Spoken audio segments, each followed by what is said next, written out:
Hello everyone, I hope you are doing well. Today we will talk about how to fix or how to solve the problem of deep seek app. You will click on settings. In this page you will click on apps, default apps, app settings. In this list you will scrolling down until you find Deepseek app. Here we click on first stop and you will click OK.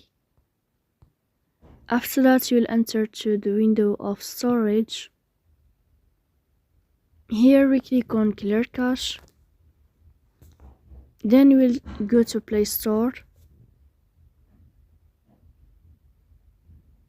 Here you will search about the application of Deepseek. And if you find update here, then you can update your app. So that's all. Don't forget to support us by liking.